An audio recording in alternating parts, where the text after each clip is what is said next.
It's a beautiful morning. Un día bonito. Shake your cares off, don't worry about a thing. Today is so beautiful, so beautiful.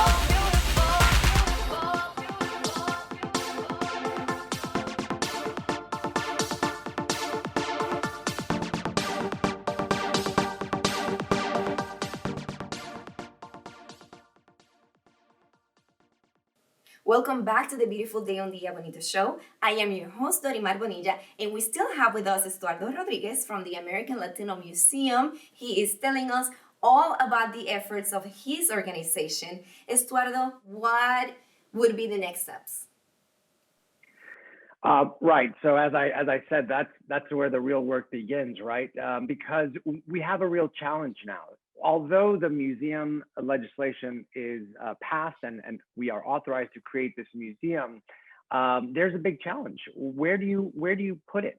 The National Mall is an iconic location for 30 million tourists from all over the country and the world that come to Washington, D.C. to learn about U.S. history. And to just simply pop up another museum on that National Mall between the Washington Monument and the Capitol building is difficult. There are three locations that we're looking at. One is an open parking lot by the Senate. Another one is a historically protected building called the Arts and Industries Building. Another one is the Department of Agriculture. It's the only federal agency on the mall, and it shouldn't be there, but we can imagine there are challenges in moving a federal agency. And then the last one is the reserve. It's an open field across from the African American Museum. There's a lot of pressure to keep that as an open space, but the reality is it would be perfect to go side by side with the African American Museum. So we have to advocate, make noise, and ensure that we get the best location possible. And we also have to make sure that we as a community, we put skin in the game, that we commit, like the African American Museum had individual contributions and corporate contributions. We must ensure that our donations are there to support the creation of the museum. It is going to be a 50-50 split between the government and the individual donors and philanthropists and business leaders to open up these doors. Wow, that's a lot of work. But so now you go find a location, decide what the location will be, and then once you find the location and you start working on it, what can the museum goers expect to find at the museum, at this wonderful, exciting institution that you're going to have right in the Capitol?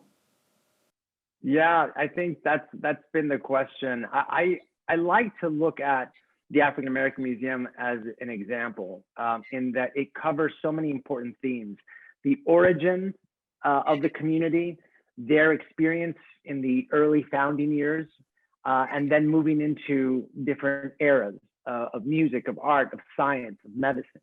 We have so many stories to tell. Unlike the African American Museum, we also have a very different origin. We have the Mexican experience that was always part of the United States, where the border moved on them versus them immigrating into the country. They were always here. The Caribbean, Spanish, South American, Central American experience, right? Those individuals that came from all over the country, they have different starting points. But what we do know is that culture, that commitment to create and build this nation was shared by everyone. So the first city in the United States is St. Augustine, Florida, the first capital, Santa Fe. And we look at history that people have right now in their attics. So much like the African American Museum, they went on tour looking around the country to find who had some hidden, dusty or put away kind of photographs or relics in their homes that they haven't shared. And that really is where some of the finest pieces and most emotional pieces of the African American Museum, that's where they came from. And we believe strongly that we similarly have stories that our abuelitas and abuelitos just have in the attic or under the bed. And these are probably photos of patriotism, contributions in science and commitments and discoveries that really have helped build the nation. And that's really where we want to get, is those stories need to be shared. Wonderful. And maybe a little bias on this end, but I think it would be interesting as well to see a little bit of, the Puerto Rico connection with the United States, because a lot of people don't really understand what it is. A lot of people don't understand what the relationship is between Puerto Rico and the mainland. So it would be interesting to see how that can be maybe added into it. And you have quite the list of supporters, from John Leguizamo to Chita Rivera, Eva Longoria, so many of them. What is it about the mission that you think is drawing such great attention and support? I think it really is that shared frustration that our story has not been told, that we often are painted in a certain way, sometimes a not flattering way, by mainstream media, by some of the political election season divisions. I mean, many times the Latino community is painted or portrayed in a certain way because it suits one candidate or the other. This is something that is shared. That frustration is shared by everyone that I talked to, as before the pandemic, as I traveled the country. It really was about, how do we control our narrative? How do we drive our own narrative so that we can present the truth, the best of what we've given? I mean, we talk about the entertainment industry. Well, Desi Arnaz, from the creator of I Love Lucy, he created the modern sitcom with 3 cameras. There's so many things that we see in our society today that we just take for granted without understanding the origins. And we see last month, the Mars landing of Perseverance, led by a Colombiana engineer. I mean, these are moments that we should be sharing even more proudly, making sure that people understand that our contributions are tied to every element of our society. And I think that's why John Leguizamo, in his own way, launched that one-man show talking about U.S. Latino history. That shared frustration that people still talk about our community as if we just got here yesterday, when we have been here for 500 years, and some of us even earlier. You talk about Puerto Rico, the Puerto Rican experience after Hurricane Maria, that devastation. When the federal funding was going to go help Puerto Rico, some people said, why are we helping other countries? Exactly. What? What are you talking about? That's what I mean. Like, a lot of people don't understand the relationship, right, between Puerto Rico and mainland. And it's like, no, we have been American citizens since World War I. We have fought every war there has been. We are part of this country. And a lot of people don't even know that. Like you said, why are we helping other countries? You're not. Yeah. This is your own country that actually happens to make a lot of contributions to this main country in multiple ways, in different ways, so it's throughout the years. So it's important for people to understand that it's like, a lot of people say perception is reality, but perception isn't always reality. And it is important to present what reality really looks like so that people can understand and maybe get rid of the wrong perceptions that they have. Well, I think that, again, and I start to get a little bit passionate about it myself, but I think that really goes to the answer to your question. Why is John Leguizamo involved? Rosario Dawson, Eva Longoria, and it's that shared frustration, that the disbelief, like, how can we still be having this conversation about whether we belong or not? 100%. It should be Anyway, I'm going to pause, but thank you. Oh no, we can keep going on there, because this is such an interesting and amazing topic to bring light to. You can go on and on and on, and we would love to hear everything that you have to say. Now, I want you to share with our audience, how can our audience learn more about the American Latino Museum? And for those who want to get involved and support, how can they do so? Thank you. Yes. So we are at AmericanLatinoMuseum.org, and similarly, you'll find us on social media platforms under American Latino Museum. We are very focused right now on building out that base of support.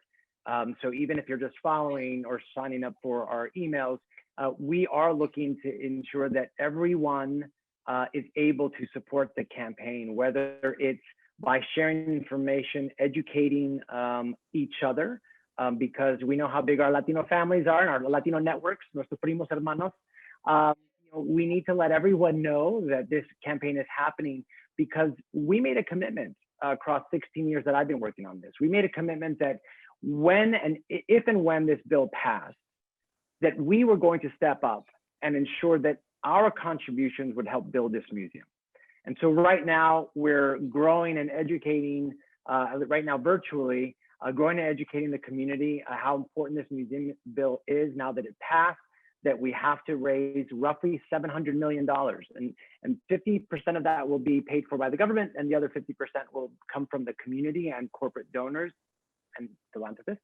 But the challenge is that we have 2 years to identify a location on the mall. That's by legislation.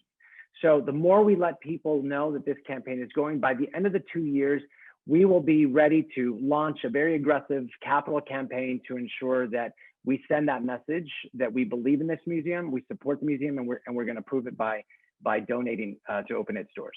Yeah.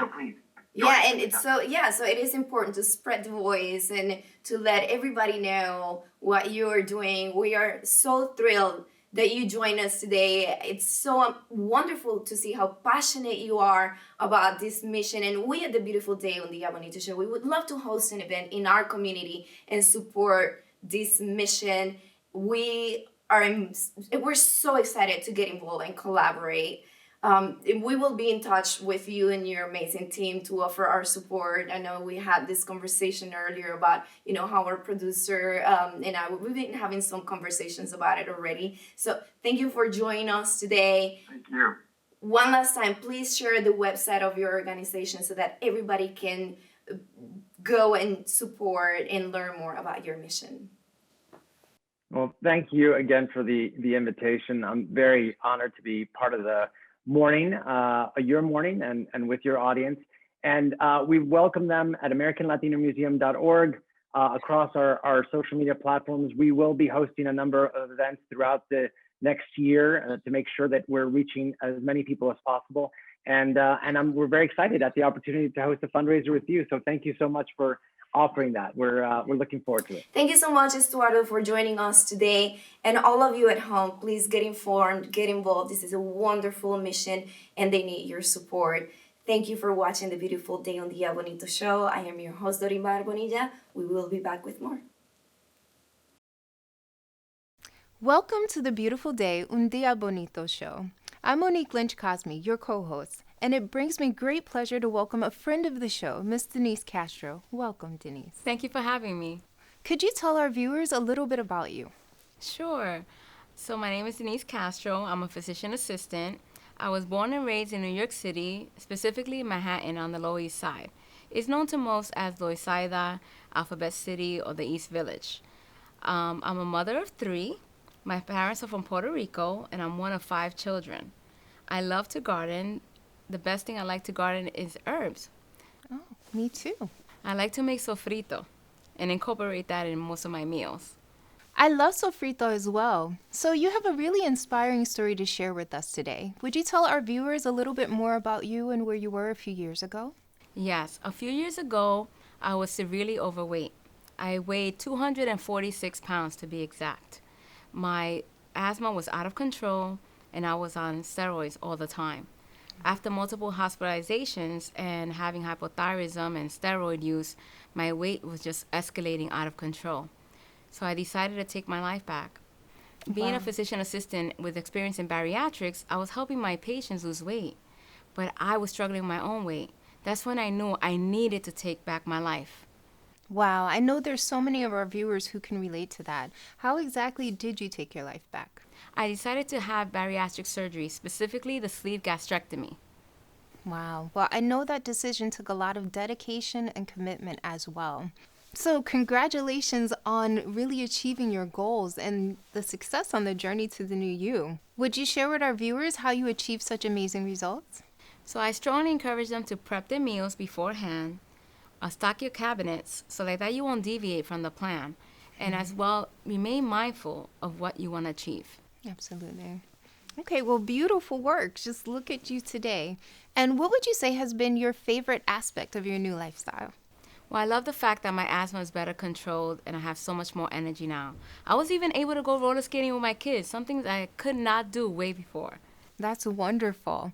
And what would you say has been the toughest aspect of this decision for you? The toughest aspect was preparing for the diet itself, for the bariatric surgery. You have to be on a pre-op liver shrinking diet, which entails high liquid proteins for about 2 weeks. So that was a bit difficult, but I definitely say stick with it. Why?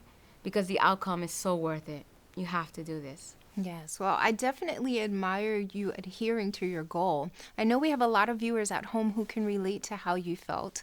And what would you say is the biggest reward of your lifestyle change? Honestly, it gifted me the opportunity to take back my life. That was the biggest reward.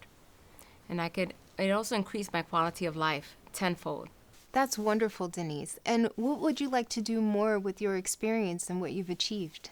I would love to pay it forward and inspire others to do the same so they can also regain their health. Yes. That's my main goal. And for people to understand that they can fight obesity, that it can be treated, there is a solution. You just have to believe in yourself that you can do this. I agree with you. And what advice would you give to someone, say our viewers who are at home right now in the similar position looking to change their lives like you did? It's time to take back your life. Look in the mirror and just say that you believe in yourself and that you can do this. If you understand that obesity can be treated, it's attainable. For me personally, I was very transparent with it. And with doing so, I had a great support system. And I stuck with those who were going to help me reach my goals. And made it so much more simpler for me. Yes, I definitely agree with you. Having people around you who support your goal is key to achieving it. How has your diet and exercise changed? Everything's changed. My whole lifestyle has changed. Now I'm able to do resistance training. I get more steps in, and I change my meals. I eat more often, small meals often. That's so great. it became a lifestyle. That's wonderful. Well, Denise, you have truly inspired us here at Beautiful Day. It's been an honor to shine light on your cause and your impact on the Latin community. Where can we learn more about you? Oh, that's easy. You could join me on Instagram at barry.light or at denise at barrylight.com. And I can help you achieve your goals. Let's do this Absolutely. together. Yes, I encourage you to definitely visit barrylight.com where you can work with Denise to change your life too. Thank you so much for joining us today, Denise. We are proud to shed light on you and your impact in the Latin community. I'm your co-host, Monique Lynch-Cosme. To learn more, sign on to beautifuldayundiabonito.com. Welcome to Beautiful Day Un Día Bonito show. I am your host, Dorimar Bonilla, and today we are so excited to have with us the owners of Salon 518, a salon where clients receive a personal and unique experience. Today, we welcome owners Jenny and Roxy of Salon 518 in Short Hills, New Jersey. Welcome, ladies. Thank you. It's so good to have you here. Can you please share with our viewers a little bit about your background? My parents came here from Argentina, early 70s. I was born here. My sister was born there. And I grew up going and visiting my family there. And I haven't been there in probably a lot of years. And I can't wait to go back and take my kids so they can meet family, I have first cousins and aunts and uncles. And I loved it. It's such a beautiful country. You should go visit. It's on my to-do list. Yes. What about you? So I was born in Argentina, Buenos Aires. I came here with my family when I was 5. I love my country. What are some of your favorite things to do in Argentina? What are some of your favorite traditions? Traditions, oh wow, for me, obviously it's the food, but also the music. My dad was a musician and he was actually a tango writer. He wrote songs and he played instruments for the tango. So to me, that is a special in my heart. Wow, that is special. That certainly is special. Yes. As a former dancer, I love tango. It's Such a beautiful passionate art form. And I would like to know, how did the salon come about between you two? So we know each other now and worked together for over 22 years. We met at the first salon we ever worked at. She was actually a client, and then later on came to come work with, so we started working and hit it off because I was like, where are you from? And it's actually our culture that brought us together. Pretty it was much, love yes. at first sight. Yeah, it Yes. was like, that's what we had in common. And defies that everybody thinks we're sisters. Well, you do look like you could be sisters. That's true. And you do have that bond, even when we were chatting off camera, you do seem as you were family. So yeah, I could see how people would imagine that you're sisters. Would you share with us also what are some of the services that your salon is known for?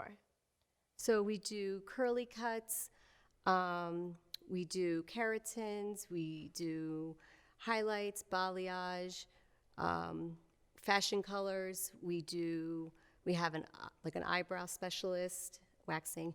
We do makeup. We That's do a men wide haircuts. range of We do men services. haircuts. Yes. Wow. And I know you brought some lovely ladies with you today. Come in, ladies. We would love to see your hair. And please walk me through what styles they have.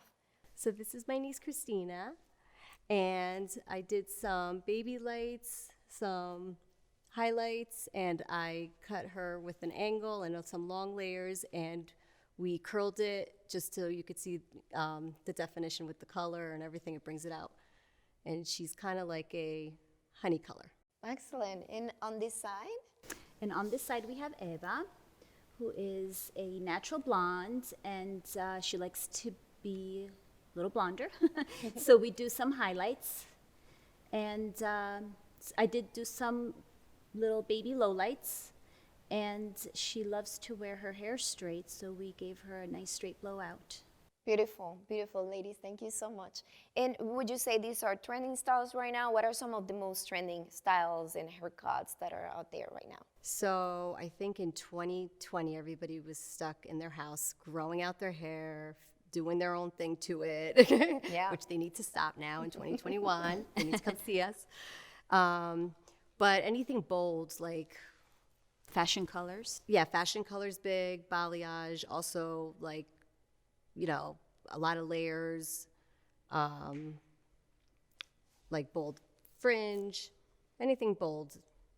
A lot of, see now it's Because a everybody time, grew out their hair, and now it's time just to give it a good change. yeah, but it's also a time that if you're working remotely and you're not in an office scenario like you probably were in a corporate before, a lot of people were, and they're working from home now, and you don't have to be in front of anybody. You can play around right now and explore with your hair, I would imagine, and have fun Absolutely. with it. That's true. Absolutely. That sounds like something that everybody should be doing right now. Absolutely. That's true. Get your hair color purple just because you can. And we do a lot of that. Yes, we do. There's We a lot do. of fun colors We right do. now. A lot of fashion colors. Is that what you call the fashion colors? Fashion Yes. colors. I love that. See, that's the time to do it. And we also love what Aurelius did with us today. So thank you for that. Yes, Thank you she's for your amazing. services. Yes. She was lovely, both of the ladies that were making us pretty today, because you know this needs a lot of work. Don't be fooled. They did amazing. So thank you for your support to the Beautiful Day Thank on the you. Of course, Bonito thank you. show. And thank you for joining me today. Where would our viewers be able to learn more about your salon? So they can follow us at Salon 518. Our address is 518 Milburn, Short Hills, New Jersey.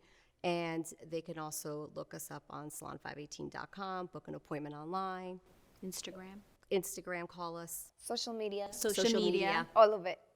We have parking. That always helps. Oh, that always helps. Yeah. That is very important. Well, thank you, ladies, for joining us today and for supporting the Beautiful Day on Dia Bonito show. And Thank you. to all of you out there, stay tuned for some more Beautiful Day on Dia Bonito show. I'm your host, Orimar Bonilla. Shake your hands off, don't worry about a thing. Today is so beautiful, so beautiful. It's a beautiful morning. Un día bonito. Shake your hands off, don't worry about a thing. Today